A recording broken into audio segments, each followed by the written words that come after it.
Hello, interwebbers! I'm Diana, the Subsaharan flaneuse, and I'm a traveler from this amazing continent. A flaneuse is just a fancy French word for someone who wanders around aimlessly with no particular destination, which I do. When I travel, I hitchhike, I couch surf, and I backpack. I started a blog for the Black African Traveler because I found that there were not a lot of relatable experiences to how I travel from people who look like me. Last year, I ended up in Indonesia kind of by accident, and this is how it happened. Check it out.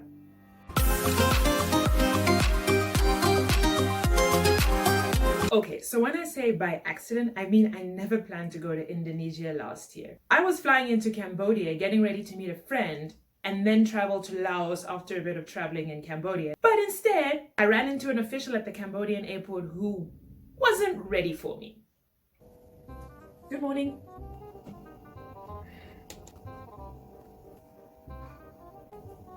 What passport is this? Oh, it's a Ugandan passport, sir. My Cambodia visa is inside. Uganda. No. Why? Go home. What? Why? Get out. I have a return ticket. Get out. I have money. Get out.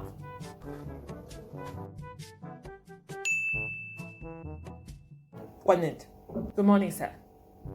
Hi, what country is this? This is Cambodia. Cambodia. Sweet. Can I go through, mate? Passport. Oh, yeah. Oh, you know what? I just flew in from Bali. I don't remember shit. Where's your luggage? Shoes? I don't know what to tell you, mate.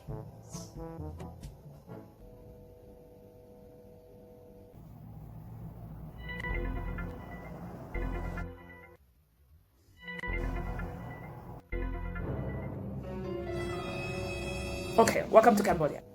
Oh, sweet. Cheers, mate. Excuse me. Can you spot me $5? Are you serious? No problem. Wait. Yeah. No smoking in the airport. Oh my god. You smoke it first or you put it in here? Oh, yeah. Wasn't it?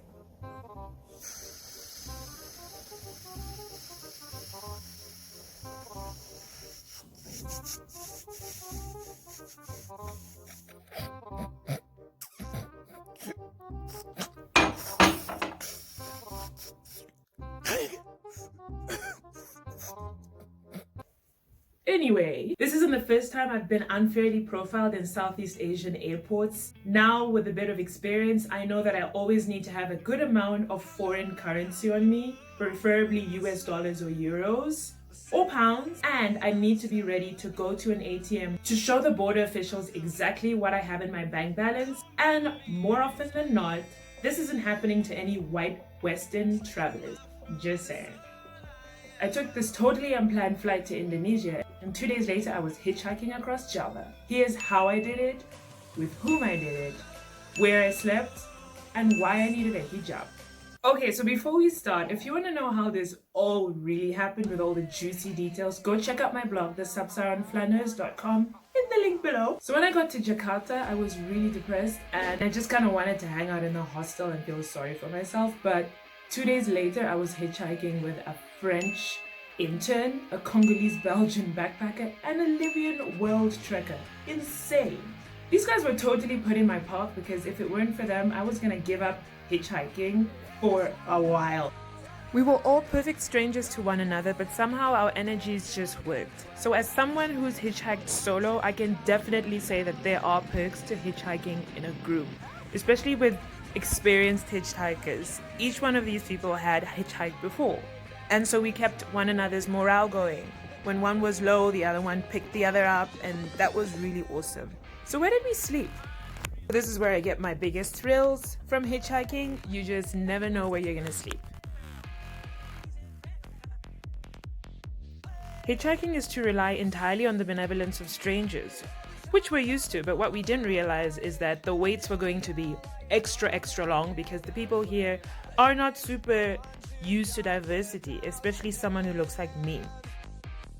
Sometimes we just had to trek between rides because the sun was going to set soon and we weren't sure where we'd be able to sleep. So we slept on this really cool farmland that this awesome farmer said we could spend a night on. We slept on this really rocky beach covered in like mussel shell, and in the morning there were like a couple of Indonesian guys like staring into my hammock like, what the fuck is this? We also slept on an abandoned beach in this old shack. It was so awesome. We foraged for our food. We lit open fires and I accidentally staged an inadvertent bra burning because I dried my sports bra too close to the fire. But you know, some days were really hard. Like we waited, fam, like we waited. Sometimes it felt like people didn't stop because there were too many of us, which is a fair point. But there were also a lot of empty trucks, like empty truck. Hi, no? Okay, like people wouldn't stop. I've been to Asian countries before and most of the time the people there are not used to people who look like me, black, tatted up, dreadlocks, and they stare in really obvious ways. But in Indonesia, I had monkey noises, I had laughter, pointing, like, yo, insane.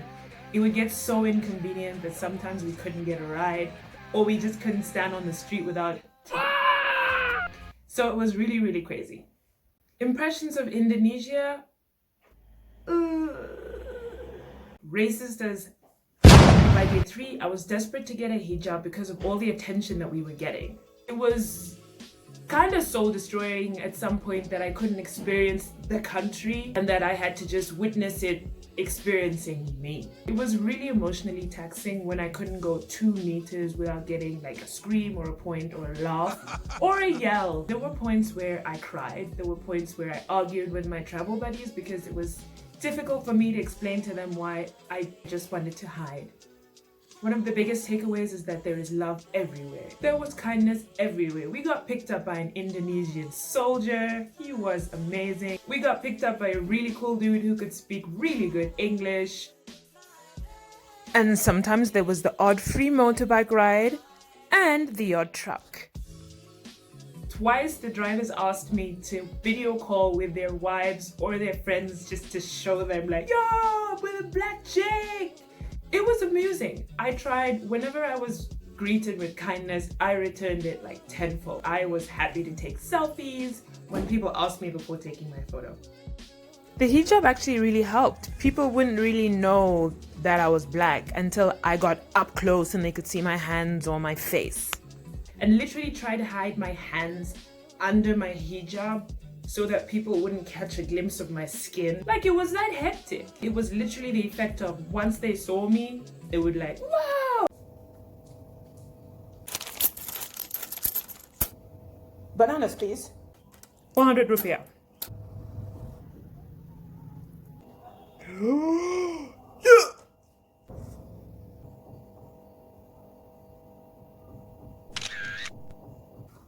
Ugh, can I just have my bananas, please? Oh, it's funny because you're a monkey. Bruh.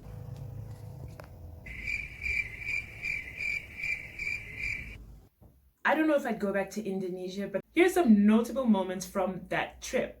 The random beach family that let us use their shower, like wow. The Grab driver who stopped to give us food and water. The amazing hostel owner and his wife who let us stay for free at his place and gave us a hot meal in the spirit of Eid.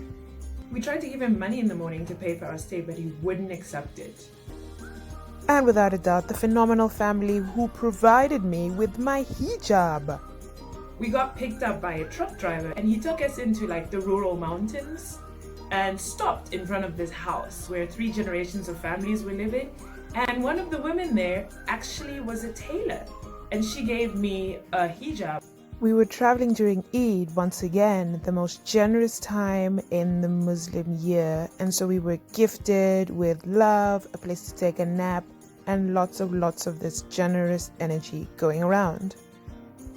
There is a lot of love and a lot of kindness in Indonesia, but you gotta look hard to find it if you look like I do. The reason I write about these stories and the reason I'm making this video is so that the next African traveler knows what he or she is getting himself into. I'm never gonna stop hitchhiking. I'm never gonna stop traveling like I do. I'm never gonna stop backpacking Southeast Asia. Of course, there's some places that I'm going to try and avoid, but I'm never gonna stop going to these places. And next time, I have my trusty hijab to get me through. If you can comment or you can relate or you know someone who can relate, drop me a comment. I would love to hear about your experiences, what amazing Asian countries you've traveled to as a Black African and what it's been like for you. And let's get more Africans traveling.